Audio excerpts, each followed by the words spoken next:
Então, bom dia. Damos início à aula de física, onde faremos exercícios sobre os elevadores.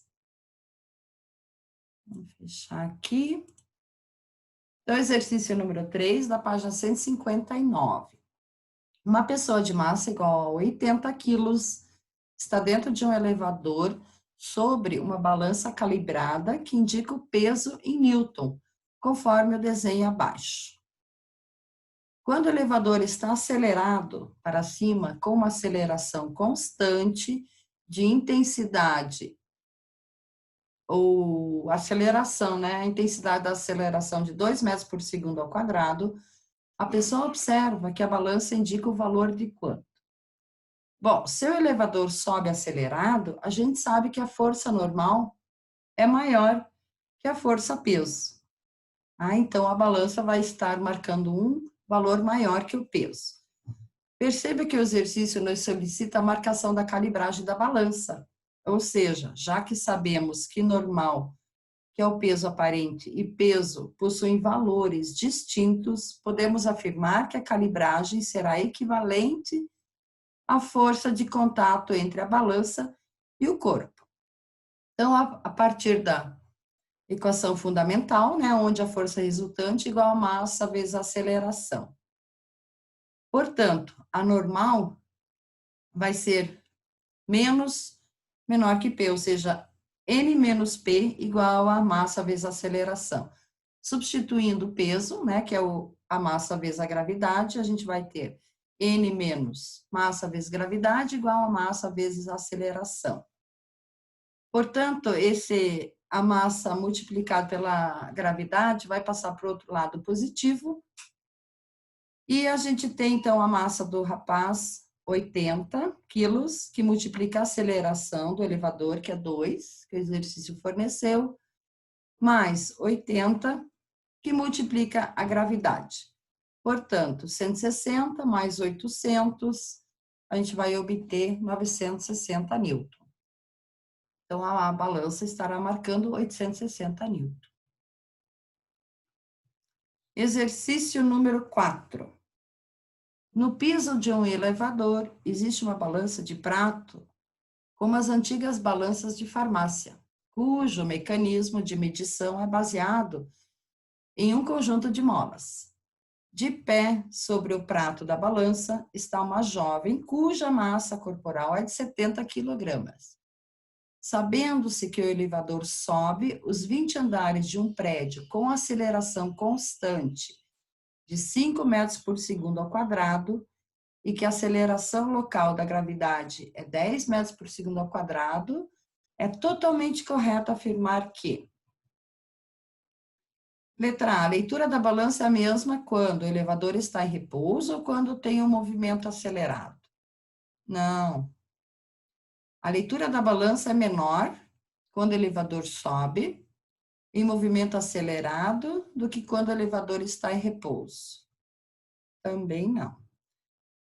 A leitura da balança é maior quando o elevador sobe em movimento acelerado do que quando o elevador está parado em repouso, sendo igual a 1050 newton. Aqui está certo, então a gente vai ter que fazer a conta para saber se dá 1050 newton. Então, novamente, normal menos o peso igual a massa vezes a aceleração. A normal igual a massa vezes a gravidade igual a massa vezes a aceleração. Portanto, a força normal vai ser igual a 70, que multiplica 10, né, a gravidade, mais 70, que multiplica 5, que é a aceleração do elevador. Portanto, normal igual a 700, mais 350, a força normal será de 1050 newtons. Portanto, o item correto é o item C. Exercício 5. Considere que um elevador inicia uma subida de 13 andares e que durante a passagem de 11 desses andares, ele se desloca com velocidade constante, até parar no 13º andar. Assim, todas as variações de velocidade devem ocorrer durante a passagem pelo primeiro andar e o 13º andar.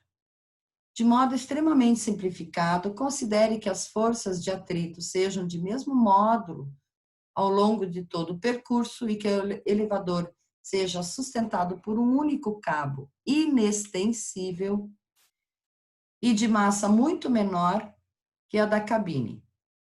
Nessas condições, é correto afirmar que a tensão nos casos de sustentação é menor na passagem do primeiro, ou melhor, pelo primeiro, constante nos 11 intermediários e maior no início da passagem pelo 13º andar. Não, quando ele passa pelo primeiro, ele está acelerando. Então, a tração vai ser maior. Então, maior na passagem pelo primeiro, até aqui está ok. Constante nos 11 intermediários, sim, porque ele está em movimento uniforme, né, velocidade constante, e menor no início da passagem pelo terceiro andar, sim, porque ele está com velocidade retardada, ou seja, diminuindo a sua velocidade. Então, aqui a letra certa é correta, a letra correta é a letra B. Tá? Se vocês olharem a apostila, não se confundam, porque está trocado. Tá? Então, na apostila de vocês, seria a letra A. Tá? Então, o importante é que no início do movimento, a tração vai ser maior, né? Depois constante e depois menor. Exercício número 6. Um dos brinquedos que costumam divertir as pessoas no Arraial de Nazaré é o Free Fall, no qual uma cadeira para várias pessoas é elevada até o alto de uma torre e então deixada despencar até quase bater no chão, quando então é frenada. Destacamos a seguir algumas das etapas do movimento da cadeira. Na primeira etapa, a cadeira é levada desde o repouso até uma velocidade de ascensão. Bom, deve ter uma aceleração aqui, né? Então, a gente já sabe, quando o elevador sobe, ou no caso esse brinquedo, né, as cadeiras sobem, tem uma aceleração, portanto, a força normal vai ser maior que a força peso. Uma vez posta em movimento, segue-se então a segunda etapa, na qual a cadeira sobe uniformemente até o alto da torre. Nessa segunda etapa, a normal vai ser igual ao peso, tá? Porque a velocidade vai ser sempre a mesma. Na terceira etapa, dá-se a queda livre propriamente dita. Na queda livre, a normal é igual a zero. Na quarta e última etapa, ocorre então o frenamento da cadeira, de modo a restaurar a condição inicial de repouso junto ao solo. Então, nessa etapa, a normal também será maior que o peso. No tocante à relação entre o peso de uma pessoa e a normal, exercida pelo assento da cadeira sobre a pessoa, desprezando a resistência do ar, podemos dizer que em cada uma das 4 etapas do movimento, temos, respectivamente. Então, na primeira etapa, normal maior que o peso, né, já que tem aceleração. Na segunda etapa, quando a velocidade é constante, a normal é igual ao peso. Em queda livre, a normal é igual a zero, é nulo, né? E na quarta etapa, que está ocorrendo o freamento, a normal vai ser maior que o peso. Portanto, letra B. E aqui o último exercício, exercício número 7. Algumas embalagens trazem impressas em sua superfície externa informações sobre a quantidade máxima de caixas iguais a ela que podem ser empilhadas, sem que haja risco de danificar a embalagem, ou os produtos contidos na primeira caixa da pilha, de baixo para cima. Considere a situação em que 3 caixas iguais estejam empilhadas dentro de um elevador e que em cada uma delas esteja impressa uma imagem que indica que, no máximo, 6 caixas iguais a ela podem ser empilhadas. Suponha que esse elevador esteja parado no andar térreo de um edifício e que passe a descrever um movimento uniformemente acelerado para cima, adotando a gravidade como 10 metros por segundo ao quadrado. É correto afirmar que a maior aceleração vertical que esse elevador pode experimentar, de modo que a caixa em contato com o piso receba desse, no máximo, a mesma força que receberia se o elevador estivesse parado e na pilha houvesse 6 caixas iguais, 6 caixas. Portanto, a aceleração, né, ele está perguntando a aceleração, vai ser igual a quanto? Aqui estão as alternativas e aqui está a figura, né? Então, o elevador com as 3 caixas e dizendo que no máximo pode ser empilhado as 6 caixas.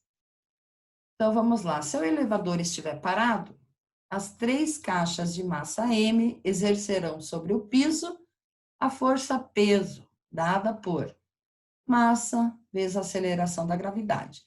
Como a gente tem 3 caixas, massa vezes gravidade, mas a gente não sabe o valor da massa. Portanto, o peso vai ser igual a 3m vezes 10, ou seja, o peso igual a 30m. Vamos deixar aqui. Caso o elevador suba com aceleração positiva, teremos que o peso aparente das 3 caixas será maior, sendo dada por peso aparente igual a 3, que multiplica a massa, que multiplica a gravidade. Peso aparente igual a 3, que multiplica m. Agora, a gente tem que somar, né, a gravidade com a aceleração do elevador. Então, essa aqui vai ser a nossa incógnita. Peso aparente igual a 3m, 10 mais aceleração, portanto, o peso aparente vai ser 30m mais 3 vezes m vezes a. Então, para que o peso aparente corresponda ao peso de 6 caixas, teremos que só multiplicar tudo por 6, né? A gente vai ter o peso aparente de 60m. Agora, substituindo, o peso aparente igual a 60 vezes massa, ou seja, 30m mais 3 vezes m vezes a.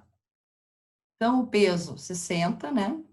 O m a gente cortamos aqui, vai ficar 60 igual a 30 mais 3 que multiplica o a, ou seja, 3A igual a 30, passo 3 dividindo, 30 divididos por 3, a gente vai ter uma aceleração de 10 metros por segundo ao quadrado.